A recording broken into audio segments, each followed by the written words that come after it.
আছে একটা পরিবর্তিত প্রেক্ষাপটে তিনি ক্ষমতায় এসেছেন। আইনশৃঙ্খলা বাহিনীর চরম অবনতি অবস্থা বাংলাদেশে বিরাজ করছে। মাঠে আর্মি আছে, কিন্তু দৃশ্যত আর্মি অতীতে বিভিন্ন সময় যখন বাংলাদেশ। আসসালামু আলাইকুম।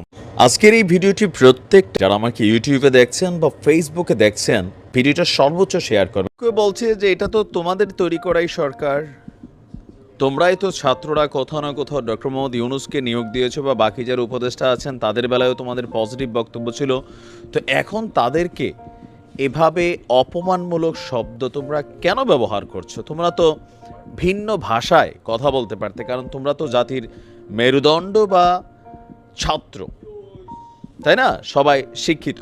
এখন দেখেন প্যাচকি লাগছে কোথায়? আমাদের এই ডক্টর মোহাম্মদ ইউনূসের সরকার আসলে কি বাংলাদেশকে খুব সুন্দরভাবে চালাতে পারছে না। এখানে নানান লেকিংস আছে। একটা পরিবর্তিত প্রেক্ষাপটে তিনি ক্ষমতায় এসেছেন। আইনশৃঙ্খলা বাহিনীর চরম অবনতি অবস্থা বাংলাদেশে বিরাজ করছে। মাঠে আর্মি আছে, কিন্তু দৃশ্যত আর্মি অতীতে বিভিন্ন সময় যখন বাংলাদেশে মাঠে আর্মি ডিপ্লয়েড হয়েছে, তখন বাংলাদেশ যেভাবে চলতো, হ্যাঁ, একটা অটো রিক্সার মধ্যে বা একটা রিক্সার মধ্যে 3 জন যাত্রী উঠতে পারতো না। তো এই দৃশ্যগুলো কিন্তু এখন নেই।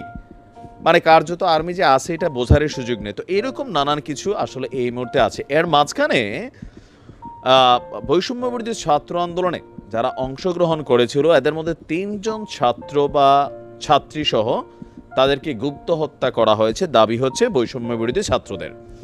তো সেই খুনিদেরকে 24 ঘন্টার আলটিমেটাম দিয়েছে শিক্ষার্থীরা, গ্রেপ্তার করতে পারে। যদি না হয় তাহলে যে ভাষাগুলো ব্যবহার করা হয়েছে, আমার মনে হয় এই ভাষাগুলোতে একটু পরিবর্তন আনা দরকার। বলছে যে হেঁচকা টান মাইরা একদম উপদেষ্টা পদ থেকে সরাই দিবে। তো এই সম্মান যদি আমরা এখনও দিতে না পারি, আগের রাজনৈতিক দলগুলোর মতন আমরা একে অন্যকে আক্রমণাত্মক ভাষায় কথা বলি, আমরা ভাবি যে আমাদের হাতে এখন ক্ষমতা আসছে, যা খুশি তাই কর্ম, তো ভাই তোমার মধ্যে আর ছাত্রলীগের মধ্যে পার্থক্যটা কোথায় রইল? মব জাস্টিস হচ্ছে বিভিন্ন জায়গায়, তোমরা যখন এই কথা বলবা তোমাদের অনুসারীরা গিয়ে ঝাঁপাই পড়বে, এটা তো হচ্ছে বাস্তবতা। আজকে আমরা যদি দেখি, রাজধানী টিএসইউ রাজু ভাস্কর্যের সামনে আরেকটা প্রতিবাদ সমাবেশ হয়েছিল। সেখানে বলা হয়েছে যে সার্বভৌমত্ব আন্দোলনের ব্যানারে অংশ নেওয়া শিক্ষার্থীরা বলছে বাংলাদেশকে সুরক্ষিত রাখতে হলে অভ্যুত্থানকারী বিপ্লবীদেরকে সুরক্ষা দিতে হবে।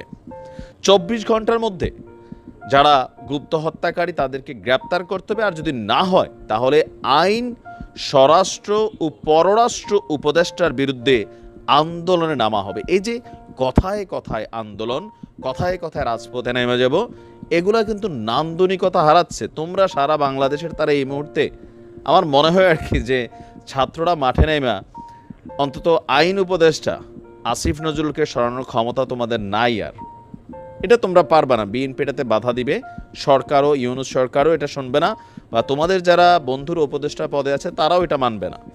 স্বরাষ্ট্র, পররাষ্ট্র তাদের বেলাও হবে না।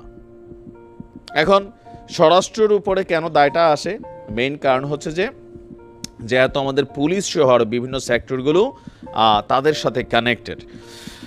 বলা হচ্ছে যে সম্প্রতি 5 বিপ্লবীর হত্যাকাণ্ডে জড়িতদের আগামী 48 ঘন্টার মধ্যে গ্রেপ্তার করতে হবে ইনকিলাব মঞ্চ, তারা এই দাবি জানিয়েছে।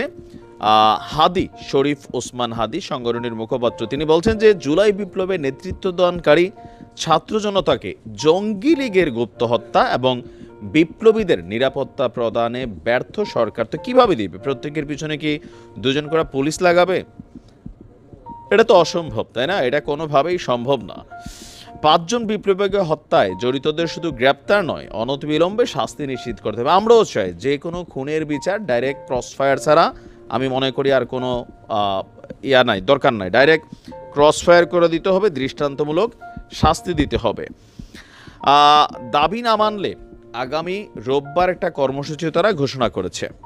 তো এই কঠোর কর্মসূচির মধ্যে বিভিন্ন রাস্তা ব্লকের আরও বিভিন্ন কিছু কিন্তু এখানে আমরা দেখছি আপনার কানেক্টেড আছে। তো প্রশ্ন হচ্ছে যে এরকম ঘন ঘন আন্দোলন, কথায় কথায় এই উপদেষ্টার পদত্যাগ, হ্যাচকা টানে তাকে ফেলে দেওয়া, অমুককে নামাই দেওয়া, তমুককে সরাই দেওয়া, এই যে বিষয়টা আসলো, এটার সলিউশন কী হবে? আমার মনে হয় যে যারা সমন্বয়করা আছে, প্রতিবাদ অবশ্যই, যে কোনো হত্যাকে আমরা সমর্থন করি না। আবার যে যারাই হত্যা করুক, আইন আছে ভাই দেশে, আইনের সুশাসন প্রতিষ্ঠিত করতে হবে। যাদেরকে হত্যা করা হয়েছে, তাদের যারা হত্যাকারী, তাদেরকেও খুঁজে বের করে দৃষ্টান্তমূলক শাস্তির দাবি আমরাও জানাই। তবে আমার দাবিটা না মানলে আমি এটা করব, তো এরকম প্রত্যেকের তো দাবি আছে ভাই, এক একজন এক এক দাবি নিয়ে রাস্তায় নামছে, তো তাদের বিরুদ্ধে কোনো পুলিশ বাধা দিচ্ছে। এখন আমরা ছাত্র, আমরা লিড করছি, এই জন্য আমরা যেটা চাইবো এটাই হবে, আর অন্যদের দাবিগুলো ফ্যাক্ট হবে না। তো বৈষম্য তো এখানে চলে আসতেছে। আর উপদেষ্টারা যারা আছেন সম্মানিত মানুষ, তাদের ব্যাপারেও কথাবার্তা বলতে একটু সম্মান দিয়ে বলা উচিত। হ্যাচকা টাইম দিয়ে নামাই দিব। আমার কাছে মনে হয় এই ধরনের শব্দগুলোতে কোথাও না কোথাও আর একটু কি বলা হয়, যে রেসপেক্টেবল ওয়ার্ড মেক শিওর করতে হবে, কারণ তারা প্রত্যেকেই তোমাদের শিক্ষক লেভেলের মানুষ প্লাস সম্মানিত মানুষ। তো ছাত্রদের আন্দোলন যৌক্তিক, যে যারা এই ঘটনাগুলোতে এই হত্যার শিকার হচ্ছেন, বাকিদের মনে ভয় হচ্ছে কোথাও না কোথাও। এমনি দিনরাত 24 ঘন্টা চোখ বন্ধ করলে ছাত্রলীগ যুবলীগ শেখ হাসিনার চেহারা ভাইসা ওঠে।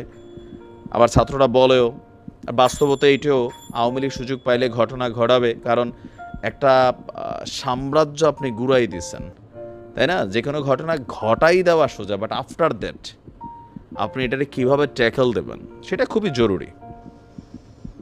নিশ্চয়ই ছাত্রদের দাবি পূরণ হবে, আমরাও আশা করি। বাট ওই যে রাস্তাঘাট ব্লক করে বাবা আর এগুলা করো না, মানুষ বিরক্ত, গরিব মানুষ কাজ কারবার করতে পারে না, সাধারণ মানুষ এই জ্যামে ট্যামে, বিশ্রী একটা অবস্থা। ভালো থাকুন, আসসালামু আলাইকুম।